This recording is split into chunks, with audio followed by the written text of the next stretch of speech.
tú puedes tener diagnóstico, puedes cumplir todos los criterios diagnósticos de una enfermedad, pero si tú puedes trabajar, no eres diagnosticado. Al final, ¿qué te está diciendo? La salud mental depende de lo que tú puedas aportar a la rueda.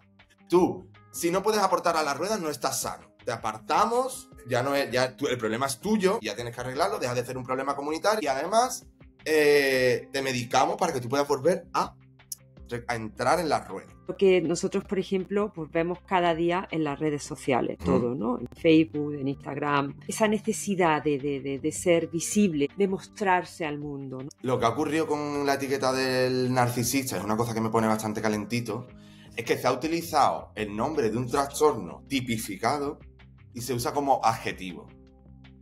Abraham Jiménez, psicólogo integrativo, colaborador de la plataforma Eyes and Rainbows, mejor persona y gran amigo. Abraham, estoy súper contenta de por fin tenerte aquí en el podcast y poder hacer un capítulo chulo que llevamos ya planeando hace un tiempo. ¿Cómo estás, compañero? Después de esta presentación, la verdad que encantado, lo llego a saber y colaboramos antes. Muchas gracias. Qué bien va esto para el ego, ¿verdad? Hombre, bueno, así empieza uno diferente, claro. Claro que sí. Abraham, lo dicho, llevamos mucho tiempo queriendo hacerte una entrevista porque hay muchas temáticas que podríamos hablar contigo como colaborador que de la plataforma y psicólogo especializado también en el colectivo, sí. Pero hemos elegido uno de ellos, que es, bueno, un tema que se habla mucho, del que se habla mucho, que se ve muchísimo, que a lo mejor está hasta en la sopa, pero sí, que nosotros lo vamos a tratar hoy desde otra perspectiva. Es el narcisismo. Y mira, voy a empezar leyéndote lo que según el DSM-5, que sabemos que es el Manual Diagnóstico y Estadístico de los Trastornos Mentales, dice sobre el narcisismo, ¿vale? Lo leo literal. El narcisismo es un trastorno de la personalidad caracterizado por una inflada autoimagen, una necesidad excesiva de admiración y una falta de empatía hacia los demás. Ahí es todo.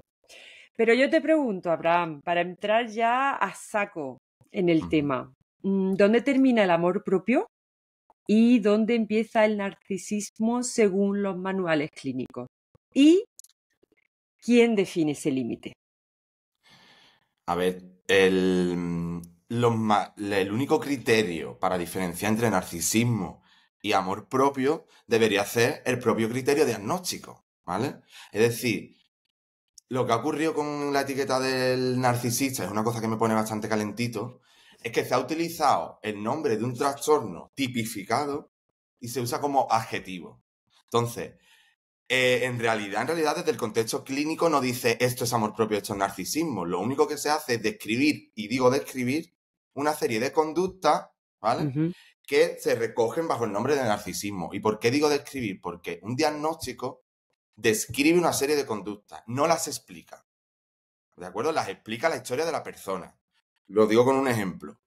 Muchas veces, ¿no? Nos tratan de cierta forma en una relación, ya sea de amistad, de pareja, de familia, me da igual, que nos hace daño, ¿de acuerdo? Entonces, decimos, esta persona me ha hecho daño porque es narcisista. No, ¿de acuerdo? Esta persona se ha comportado así, de esta manera, porque tiene una historia personal. Y probablemente, que también lo digo yo un poco haciendo un salto de fe, no pueda ser diagnosticado como narcisista, porque es un diagnóstico bastante complejo. Y supone una gran profundidad y sobre todo sufrimiento para la persona que es diagnosticado como tal.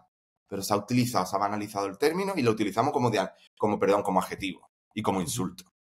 ¿De acuerdo? No hay otro trastorno, a nadie se le ocurre decir, es que mi novio era un depresivo. No se utiliza. ¿Qué ha ocurrido con el narcisismo? ¿Por qué? También lo vamos a ver porque tengo alguna idea de lo que ha podido llevar, ¿no? a este uso excesivo. Claro, pero es que se escuchan de otros diagnósticos, por ejemplo, de la bipolaridad, ¿eh? Yo lo escucho muchas veces, mucha gente que dice, oye, es que soy un poco bipolar, ¿no? Pero eso es el se saca mucho de contexto también, se utiliza mucho como adjetivo, exactamente, el desconocimiento, el no saber que se trata precisamente, estamos hablando de un trastorno de la personalidad, que como tú has dicho, la gente sufre bajo estos trastornos y esta sintomatología. Entonces hay que tener cuidado. Pero sobre todo porque se banaliza la etiqueta y la gente que tenga realmente un diagnóstico se ve perjudicada. Hay un estigma, porque es como, parece que es una decisión tener el diagnóstico, ¿no? Y Ujú. comportarse de cierta manera. Y lo voy a decir ya, lo siento por todo el que se pueda ofender, pero todos los humanos, seamos del colectivo o seamos de otro, tenemos comportamiento narcisista, porque es un comportamiento humano. Lo que ocurre es que en ciertos aspectos, en ciertos ambientes, hay vamos a decir, un mayor número de conductas narcisistas como reflejo, como respuesta a un entorno hostil, que ahora lo veremos porque yo creo que hay más preguntas relacionadas con eso. Claro, Y en claro. cambio, perdona. No, no, dime. Perdona que te he Sí, y en interrumpido relación yo. a lo de la bipolaridad, también me alegra que me lo diga. Es verdad que lo de la bipolaridad ha pasado un poco de moda. Ahora es trending topic el narcisismo y es verdad que hace unos años sí se escuchaba muchísimo. Pero hay una confusión. La bipolaridad tiene que ver con el espectro depresivo de los trastornos del estado de ánimo. Y la gente utilizaba el término para referirse a de repente me enfado, de repente estoy alegre. Y no tiene absolutamente nada que ver. Entonces, una vez más, es el desconocimiento que hay y la banalidad que fomentan las redes sociales y el uso de los trastornos al balalá. Vaya. Claro, claro. Y de hecho es una de las cosas que más daño hace precisamente los medios o las redes sociales, ¿no? Ujú. Donde se sacan muchos conceptos de, pues eso, de contexto, donde se hace mucho humor también de un trastorno que en este caso pues es complicado y como hemos dicho, hay que tomarlo en serio, ¿no? Em, ¿Habrá cuándo una necesidad legítima de visibilidad, ¿no? Es lo que nosotros, por ejemplo, pues vemos cada día en las redes sociales, sobre Ujú. todo, ¿no? En Facebook, en Instagram, esa necesidad de ser visible, de mostrarse al mundo, ¿no? Cuando esa necesidad se transforma en una trampa de esa validación constante. Vale, antes de responderte vamos a diferenciar entre dos tipos de validación, ¿vale? Que es la interna y la externa. Como su nombre indica, la validación externa es la que recibimos de fuera de nosotros mismos. El salario de un trabajo, o el cumplido de alguien que te gusta, mm, las gracias por un regalo que te has esforzado en hacer a un amigo, lo que sea, ¿de acuerdo?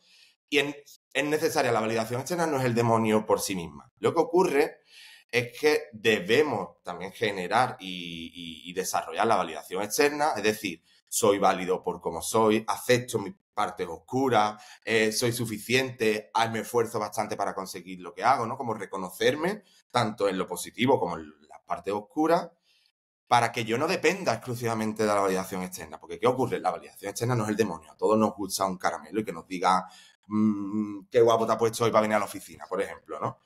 ¿Qué ocurre? Si la validación externa deja de convertirse, o sea, deja de tener una función social o relacional, pues, por ejemplo, pues me esfuerzo para que en mi trabajo me valoren porque quiero subir de rango y quiero que me suban el sueldo.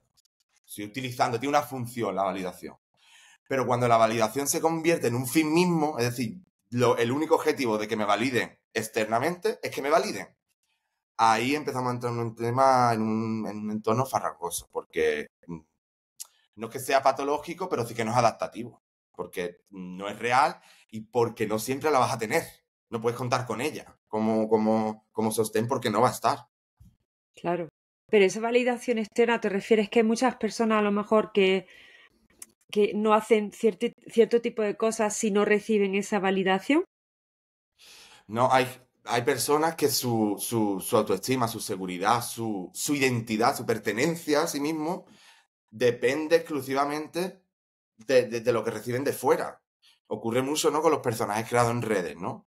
Ujú. Hay muchos creadores de contenido a nivel de fama que muchas veces presentan conflictos psicológicos de diferencia entre el personaje y la persona, muchas veces porque, claro, el personaje solo recibe validación externa, porque lo has creado, ¿no? Pues te necesito para... Es que quiero mirar perdón.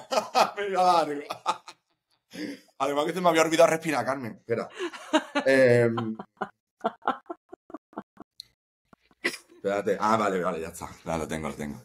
Es decir, cuando la visibilidad que tú tengas, ¿no? El reconocimiento sea el único instrumento de medida de tu autoestima, Ujú. ¿de acuerdo? Cuando no lo tengas, te vas a caer. Vas a entrar en conflicto. Entonces ocurre que vas a estar en conflicto continuamente. Exacto. Tenemos que tener un tejido interior que sostenga los silencios, los aplausos que nos recibimos, las valoraciones que no nos dan y que seamos capaces de elaborarlas por nosotros mismos. Exacto. Pero qué difícil es reconocer esos momentos, ¿no? Donde estás buscando esa validación o a lo mejor si no hay esa validación, pues a lo mejor no, como que no hay un fin, ¿no? En lo que estás intentando hacer. O es el fin, la validación. Son tantas Claro, cosas, ¿no?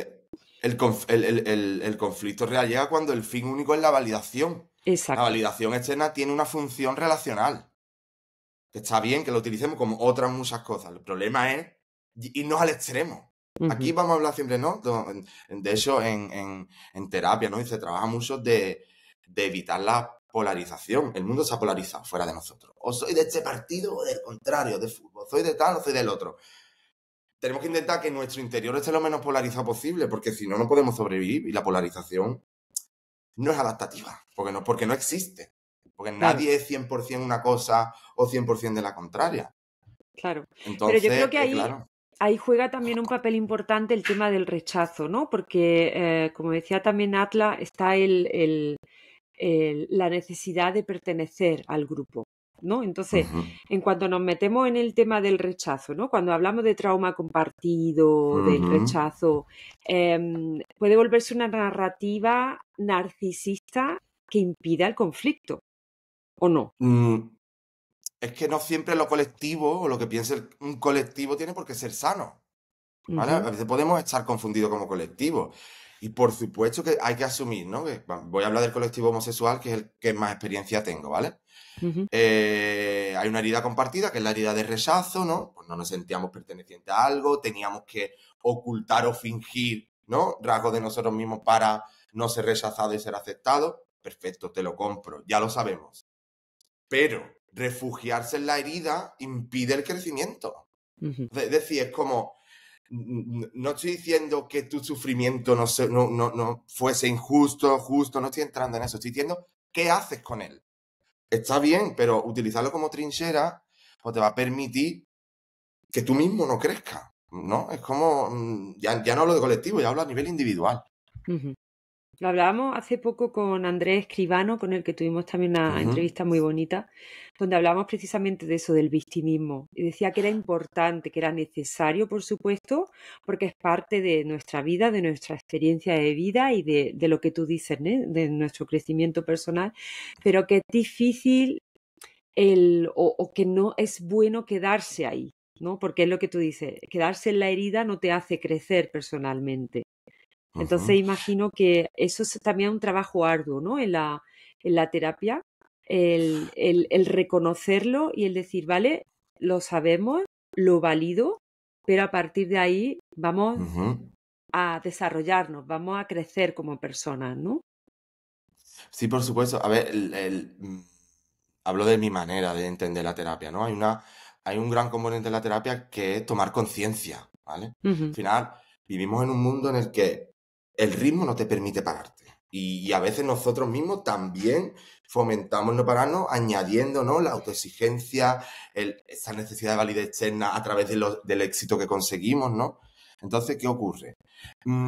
La terapia se utiliza como espacio en el que te paras, ¿vale? Entonces, el pararte, el silencio o el utilizar a una persona como espejo para hablar de ti misma, ¿no? Que es lo que se hace en terapia muchas veces también, es útil para tomar conciencia, que es lo más complicado, ¿vale? Yo creo ujú, que lo más complicado no, pero sí que es casi la mitad del trabajo. ¿Dónde me encuentro, no? Yo tengo que saber en qué página, si quiero pasar de página, yo tengo que saber en qué página estoy, primero, ¿vale? Y ahora voy a parar otra vez porque quiero leer una cosa que vale. Vale. Y entonces, en relación a lo de la herida del rechazo, que yo creo que ya como colectivo ya está habiendo una conciencia colectiva también de que existe y que a veces los comportamientos narcisistas, que repito, todos tenemos en algún momento, y hablo de comportamientos o rasgos narcisistas, no hablo de narcisismo, que es un diagnóstico y yo no emito diagnóstico, a pesar de ser psicólogo. Por tanto, debemos llevar cuidado de emitir diagnósticos no sé, siendo personas de otras áreas o no siendo personas que se dediquen a emitir diagnósticos. ujú, Entonces, lo que ha ocurrido también es que tú decías, ¿no? Con el tema del victimismo, que también tiene que ver con la polaridad, nosotros hemos pasado, ¿no? De la salud mental o el sufrimiento no existe a se puede evitar a lo idolatramos, ¿no? Ahora se idolatra el sufrimiento, ¿no? Hay veces, ¿no? De ahí el victimismo. Es como, ay, porque, vale, el sufrimiento es inherente a la conducta humana y al comportamiento humano.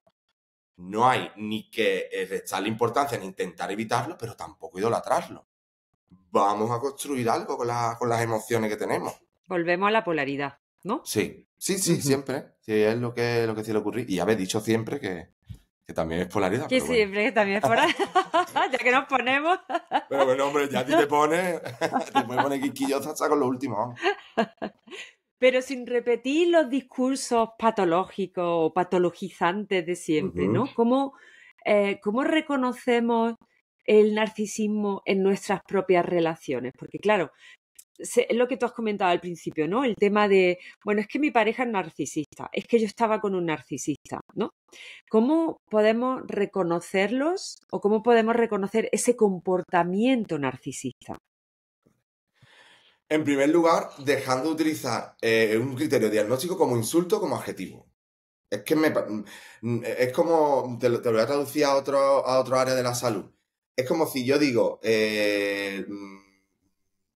lo dejo con mi expareja y como ha adelgazado y está haciendo deporte, asumo que es diabético y tiene diabetes. Y empiezo a llamarlo el diabético. Es como, no tiene sentido, ¿no? Me parece como absurdo, ¿no? A mí, que yo conozco la etiqueta, yo conozco los trastornos, cuando se utiliza la etiqueta de narcisista como un adjetivo, a mí me parece súper absurdo, porque es como, cómo hemos llegado a esto un poco, ¿no? Entonces, en primer lugar, dejando de utilizar la etiqueta como insulto, como adjetivo. En segundo lugar, o sea, como humano que no se dedica a la salud mental en lo profesional, tú no necesitas buscar narcisismo a tu alrededor. Necesitas buscar comportamientos que quizás con tu forma de entender la vida no vayan a cuadrar. Y aquí voy a hacer una cosa, voy a hacer un pequeño disclaimer, y es que lo que ocurre también es que estamos desconectados con nosotros mismos, lo que hablábamos antes, ¿no? De Ujú, reconocernos, reconocer nuestra herida, qué hacemos con ella. ¿Qué ocurre? Es muy sencillo y porque es complicado reconocerse a uno mismo, porque sobre todo tenemos que reconocer cómo nos tratamos y qué comportamientos estamos teniendo que no están siendo nada funcionales. Y reconocer en el error en nosotros mismos es muy complicado porque es doloroso y es incómodo. Entonces, ¿qué ocurre? Es como, vale, tú me dices que tú has tenido una pareja que dices que es narcisista o que ha sido narcisista. Vamos a decir que ha tenido comportamiento narcisista. Tienes otra pareja y te ubicas en la misma posición. Como, quizás tienes que empezar a reconocer claro. qué te hace a ti decidirte elegir o fijarte en personas que tienen este tipo de comportamiento. Porque Ujú, a veces también lo que ocurre es que esa persona, con sus comportamientos, con lo suyo, hay una combinación que puede ser narcisista, pero a lo mejor esa persona con otra no se comporta como se comporta contigo. ¿Qué ujú. quiero decir con esto? Lo que quiero decir con esto es que te sientes, te leas un poco, recapacites y, vale, tu novia hacía un... ¿Se puede decir cabrón aquí? Puedes decirlo, ya lo has dicho. Vale. Bueno, pues tu novio ha podido hacer un cabrón de campeonato, que no implica ser narcisista, porque puede ser egocéntrico, puede tener Ujú, heridas de la infancia, puede tener comportamiento vanidoso, y no es ser narcisista. Tu novio hace un cabrón con todas las letras, pero ya con eso no puedes hacer nada. Aquí vamos a hablar de acuerdo, ¿qué puedo hacer yo para que en el futuro no me encuentre sumido en un tipo de relación similar? Porque lo claro. que ocurre con estas situaciones muchas veces es que nos relacionamos desde nuestras heridas. Utilizamos al otro como Ujú, parche para tapar una carencia que yo tengo. ¿Y qué claro. ocurre? Que si yo utilizo al otro para validar mi autoestima, en cuanto el otro me ponga un límite o por aquí me diga por aquí no, me voy a sentir súper herido, porque es que lo estoy volcando todo en el otro. No sé si me he explicado correctamente. Sí, totalmente. De hecho, ahí hablamos otra vez del tema de las responsabilidades, ¿no? El echar los balones hacia afuera, el no el asumir la responsabilidad propia. Un tema Ay, que sale muy a menudo. a mí me pone calentito, la verdad. Que a lo mejor que yo también peco de ello, ¿no? Pero bueno, es que tenemos que hacer el Todos, esfuerzo. todos pecamos de ello, pero es importante reconocerlo, verlo y actuar, ¿no? Claro, y ya quedándonos en esta temática, ¿no? Que siempre sale en todas las conversaciones, el tema de la responsabilidad, el tema de no tirar o sí, echar balones hacia afuera. ¿Tú crees que es posible que busquemos en la otra persona lo que no pudimos sostener en nosotros? No sé, te pongo un ejemplo, ¿no? Ajá. La admiración, el poder. Absolutamente, ¿vale? A ver, es una de las cosas que buscamos en el otro. No es lo único, pero es una de las cosas que buscamos. Y esto no tiene por qué ser patológico, ¿vale? Es humano. Porque no sé cómo explicártelo, ¿no? Pues a veces acudimos a un amigo porque no somos capaces de sostener una situación que nos ocurrió en el trabajo y necesitamos un poco de apoyo o support. Y lo hacemos con los amigos, que en ese momento pues es o incluso tenemos, no sé, un familiar que tiene un negocio, le queremos pedir consejo, ¿no? Pues vamos a acudir a esa persona, ¿no? Buscando pues ese reconocimiento, ese poder que tú preguntas, ¿no? Ujú, La cuestión, ¿no? Lo que puede ser conflictivo es no reconocer de dónde tú lo estás haciendo, tener conciencia de ello, ¿de acuerdo? ¿Por qué? Porque a veces también tener conciencia desde dónde lo haces, como, oye, vale, esta persona, imagínate, ¿no? Conozco a alguien, ¿no? Y, uy, de repente es como, wow, lo admiro, ¿no? Que ya la admiración ya es tricky de por sí, porque cuando tú colocas a una persona arriba, tú ya te colocas abajo. claro. Pero reconocer desde dónde, oye, vale, ¿por qué ¿cómo se dice? Cegando tanto su brillo, ¿no? Ujú, Es porque tiene algo que te gustaría obtener, es porque tiene algo que nunca tuviste, es porque tiene algo que te han hecho creer que no eras capaz de conseguir, como puede ser seguridad en uno mismo, ¿vale? Que esto ujú. ocurre mucho, ¿no? Hay veces que me encuentro en situaciones que me encantó porque era tan seguro de sí mismo, ¿vale? Entonces, ahí empieza, esto ya te va diciendo cómo va a ir la relación un poco. Pero Ujú. bueno, sobre todo eso, tener conciencia desde dónde, ¿no? Estoy sintiendo o estoy llevando a cabo este comportamiento. Pero Para, para eso, Abraham, también tienes que ser muy consciente de tus carencias, ¿no? por supuesto, tienes que serlo. Es que es parte del desarrollo personal y madurativo de una persona cualquiera. Ujú, ¿Vale? Entonces, ¿qué ocurre también? Nosotros, como voy a hablar un poco también desde el punto de vista del colectivo y volviendo otra vez al rechazo que hayamos podido sufrir, que las generaciones, vamos a decir, de las que yo trabajo, ¿no? Entre los años 70 y finales de los 90, pues verdad que parece que a partir de los 2000 en adelante empezó un poco a cambiar la cosa. Y yo tampoco tengo tanta información, hablo de lo que tengo, pues todos hemos tenido, ¿no? Lo que decíamos antes, ¿no? El rechazo, o el ser aceptado por parte del grupo, que tiene que ser como algo rutinario y normal, vamos a decir, para nosotros a veces era como algo extraordinario porque no estábamos acostumbrados, ¿no? ujú. Entonces, evidentemente, vamos a buscar en el otro eso que no teníamos, que no hemos tenido, que nos ha sido tan complicado de conseguir, como el reconocimiento, por ejemplo, o el poder. Pero, o sea, madurar supone echar la vista atrás, evaluar tu comportamiento sobre todo y entender para qué, ¿no? Más que por qué, el por qué ya lo sabemos. Está ahí la herida. Vale, ya vamos a dejar la culpa a un ladito. Vamos al para qué. O sea, ¿esto para qué me está sirviendo? Me está sirviendo para sentirme valorado.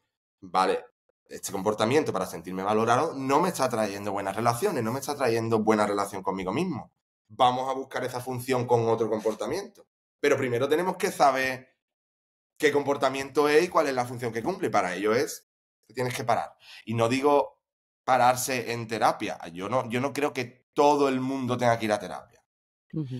Porque la terapia es una herramienta más que utilizas en un momento de tu vida en el que sientas que no puedes superar un conflicto o no puedas relacionarte bien contigo mismo, con el mundo que te rodea, por ti mismo. Vale, pero hay gente que lleva una vida adaptativa, funcional y, vamos a decir, en paz, entre comillas, con lo que significa eso, sin necesidad de acudir a terapia. Pues sí que es verdad que, bueno, a medida que va avanzando la exigencia y el ritmo de la sociedad, evidentemente no nos va a costar más trabajo encontrar espacio donde detenernos y mirarnos. Claro. Bueno, ahí quiero yo matizar un poquito porque ya que ¿Vale? la plataforma se dedica precisamente al tema de la salud mental, ¿no? Y acompañar en procesos, está claro que cuando hablamos de terapia estamos hablando de diagnóstico, estamos hablando, ¿no? De situaciones a lo mejor que tú solo o tú sola no estás pudiendo gestionar de manera Ujú, individual. Afortunadamente, y yo creo que una de las cosas, uno de los valores que tenemos en nuestra plataforma, el hecho de que hay muchas perspectivas y muchas visiones diferentes para tratar pues diferentes situaciones de la vida, ¿no? De ahí que haya también coaches, que haya también orientadores, que haya también mentores, asesores. ujú. Son diferentes puntos de vista que también se puede utilizar pues también para gestionar diferentes momentos de tu vida, que no tienen por qué estar ligado a un diagnóstico, también para tener una calidad de vida, no sé, en el acompañamiento, ¿no? Porque muchas veces es lo que me decía mi terapeuta una vez, que son la linternita, ¿no? Que va alumbrando el camino. Muchas veces no nos damos cuenta nosotros de muchas cosas, ¿no? Y nos ayudan también a crecer personalmente. Entonces, sí que creo que es que no todo el mundo necesita terapia, como tú dices, o a lo mejor en momentos puntuales, pero sí que creo que es un punto importante el tener conciencia de que igual que vamos al médico a hacernos un chequeo, podemos tener a una persona que nos acompañe en diferentes procesos en determinados momentos de nuestra vida. Entonces, en el caso, por ejemplo, del colectivo, que como tú dices, hay muchas personas pues em, que, que están en el victimismo, se quedan en el victimismo y a lo mejor no tienen esa posibilidad pues de ir a terapia, de tener un acompañamiento profesional. Ujú. Sí que hay pues otros lugares seguros, otras comunidades donde se puede Por hablar, ¿no? supuesto. En momentos de pues, comunitarios, de grupo, en asociaciones, también súper importante y que nos va a ayudar, ¿no? Porque mi siguiente pregunta, que también tenía mucho que ver con el tema del colectivo, es precisamente si hay espacio en el colectivo pues para ese fracaso o para el anonimato, ¿no? Porque da la sensación como que solo para aquellos que brillan o son más fuertes hay espacio. Es un poco radical la pregunta, ¿no? Pero ¿tú qué Ujú. crees desde tu punto de vista y desde tu experiencia personal y propia como psicólogo? A ver, tengo muchas respuestas para esta pregunta. En primer lugar, ¿vale? Creo que tanto a nivel colectivo como a nivel humano está ocurriendo. O sea, no eres válido si no eres excepcional, ¿vale? Y es como, tenemos que volver como a disfrutar, ¿no? Y a darle la importancia que merece al anonimato, al no ser excepcional, porque es que la mayoría no lo somos, ¿de acuerdo? Y yo, de eso, yo dudo que nadie sea excepcional por sí mismo. Lo que ocurre es que hay áreas de la sociedad que la sociedad misma hemos decidido que es más excepcional esta persona que otro, porque yo qué quieres que te diga, pero para mí un jugador de fútbol tiene de excepcional lo que tiene un barrendero. Y esto parece súper ofensivo, pero es que al final son dos trabajos. ¿Por qué es más excepcional un jugador o un científico? ¿De acuerdo? Yo creo que es que al final en la sociedad todo el mundo tiene una labor importante y forma parte del tejido. Pero claro, ¿qué ocurre también? Ocurre en que la salud mental hoy en día, ¿no? Se ha definido como estar sano de salud, estar sano mentalmente hablando, que tú seas capaz de llegar a unos límites de esfuerzo que en realidad no tienen por qué ser sanos o adaptativos. Es decir, como hoy en día parece que tú estás sano mentalmente si haces deporte, comes bien, tienes un trabajo que eres súper reconocido y además estás aprendiendo un idioma. Entonces, ¿qué está ocurriendo? Que nos están diciendo, y esto también viene por la psiquiatría, que gracias a la sociedad está habiendo un cambio de paradigma, pero la psiquiatría tiene un paradigma actualmente, desde mi punto de vista, un poco obsoleto, porque determina que la salud mental, porque al final, y voy a explicarlo, hay un criterio diagnóstico común en todas las patologías del DSM-5. ¿Vale? Volvemos a decir, el DSM-5 es el manual donde se recogen todos los trastornos. Ujú, Entonces aparece una serie de criterios diagnósticos que te dice, pues si cumple este síntoma, este síntoma, este síntoma, este síntoma, tienes diagnosticado trastorno de la personalidad narcisista, ¿vale? Hay un síntoma que es común a todas las enfermedades mentales o a todos los criterios diagnósticos y es que el conjunto de síntomas que cumplas tiene además que suponer no recuerdo exactamente cuál es la frase, ¿vale? Pero vamos a decir, es como que te tiene que imposibilitar llevar una vida académica, laboral o social normal. ¿Qué quiere decir? Que tú puedes tener diagnósticos, puedes cumplir todos los criterios diagnósticos de una enfermedad, pero si tú puedes trabajar, no eres diagnosticado como tal. Al final, ¿qué te está diciendo esto? Que la salud mental depende de lo que tú puedas aportar a la rueda. Es decir, tú, si no puedes aportar a la rueda, no estás sano. Te apartamos, el problema es tuyo y ya tienes que arreglarlo, deja de ser un problema comunitario y además te medicamos para que tú puedas volver a entrar en la rueda. ¿De acuerdo? Es decir, esta sociedad no permite esos parones de los que hablábamos para recapacitar, evaluar y madurar. Y esos silencios, y encontrarme en esos silencios, no lo permite. La psiquiatría no lo está permitiendo. Hay un cambio de paradigma. Y esto es una opinión que yo puedo tener. Hay psiquiatras y hay profesionales de la salud que influyen, ¿no? Y que tienen otro tipo de filosofía en su manera de llevar a cabo la profesión. Pero tenemos que asumir que hoy en día estar sano es que tú puedes darte toda la caña en el entorno laboral y en el entorno del éxito, que puedas aguantar y más. Y en realidad hay que virar eso. Y de ahí viene, evidentemente, si salud es... Incluso me da un poco de rabia y aquí me voy a quedar bien a gusto. Por ejemplo, hemos convertido el cuidarnos a nosotros mismos en un trabajo.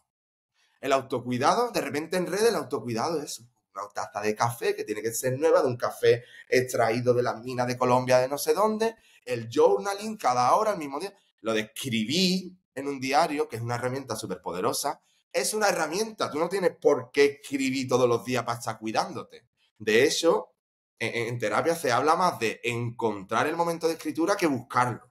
No te tiene que suponer una exigencia más en el día sentarte a escribir. Y como sentarte a escribir, digo, sentarte a pensar, a meditar o hacer o recapacitar de lo que te ha ocurrido. ¿No? Entonces, como se está convirtiendo en un trabajo incluso el cuidar de nosotros mismos. Claro, evidentemente, eso tiene consecuencias negativas. Y sobre todo también en el concepto de salud mental que tenemos, que es cada vez más difícil de alcanzar. Por tanto, sí que es verdad que cada vez se van requiriendo más espacios, más profesionales que ayudan a sostener esto.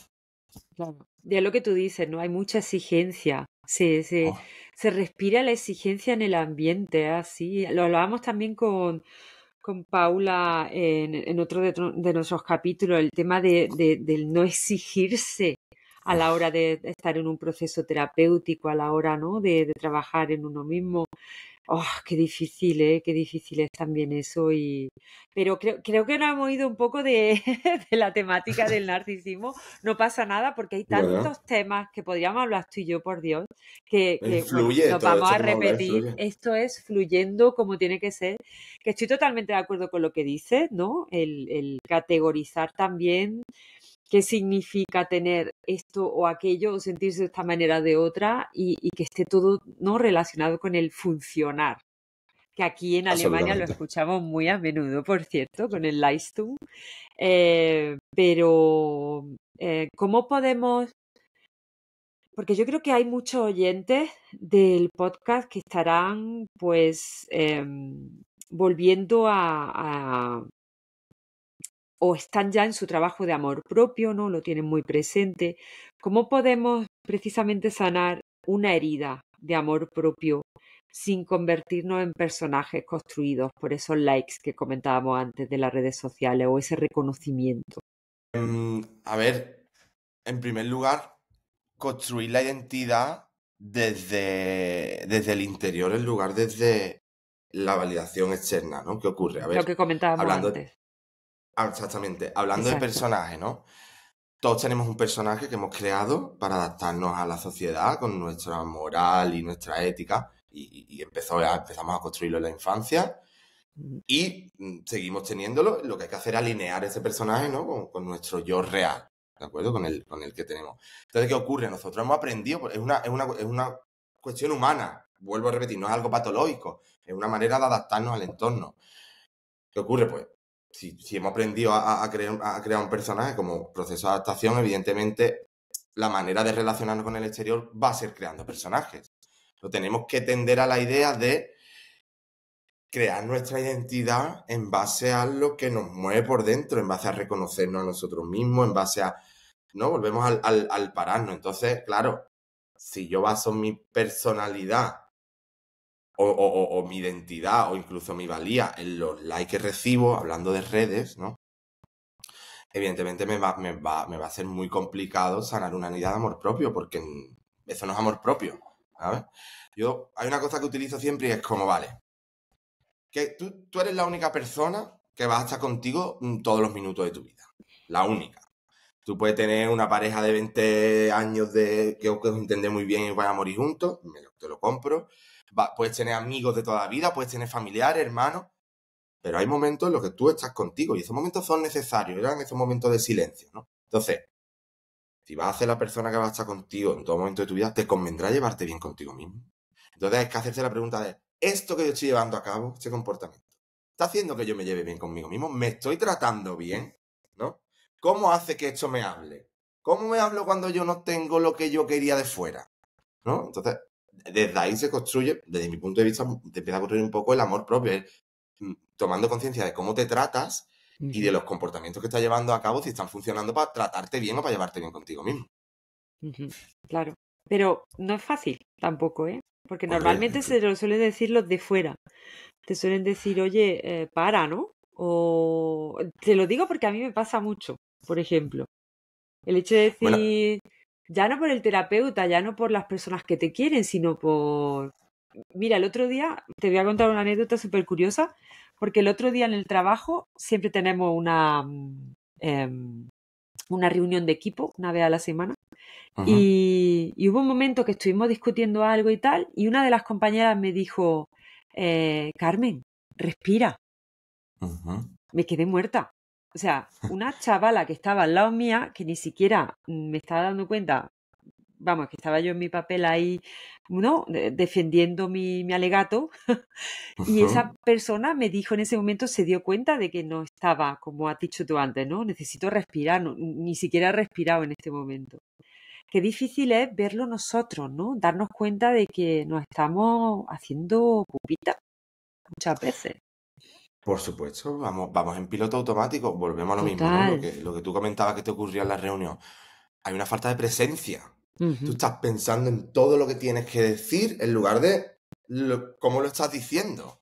Y en Sí. lo que estás diciendo, ya estás pensando en, ¿no? Me ha pasado a mí aquí, me hemos cortado alguna vez porque estaba pensando en la siguiente respuesta, ¿no? Ujú. Y es una falta de presencia. Eso por un lado. Y en otra es la manera en la que nos hablamos, ¿no? Muchas veces yo lo digo, dice, tú te lo dicen desde fuera, ¿no? Respira, ¿no?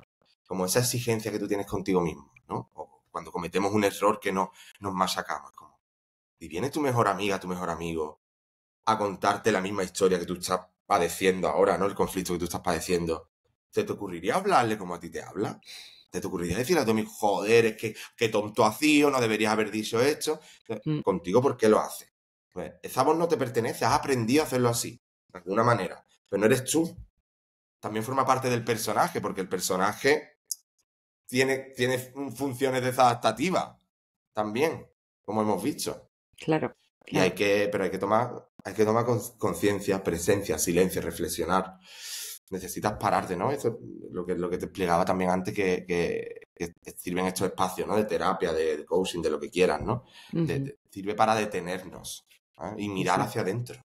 Sí, Y dejar sí, de etiquetar al otro, decir que el otro era un narcisista y como un narcisista me ha herido.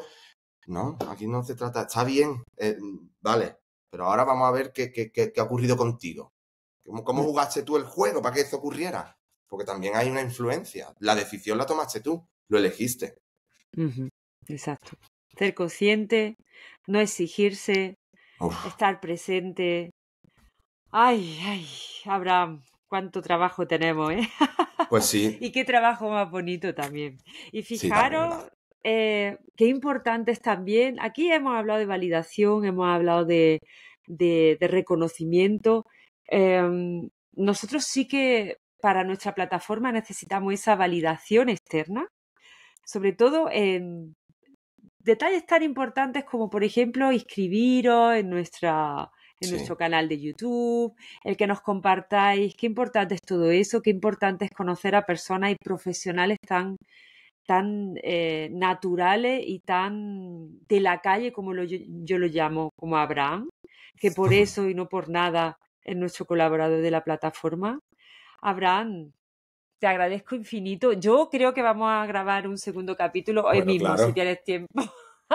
Porque Claro, se nos claro, han yo. quedado tantos temas en el tintero y Sí, podríamos hablar de tantas cosas tan importantes que, bueno, está claro y está planeado que con los colaboradores y las colaboradoras de la plataforma vamos a grabar varios capítulos, porque también los oyentes y los espectadores los piden, porque aprenden mucho con vosotros y está claro que, bueno, esto es nos vemos ahora y no un adiós.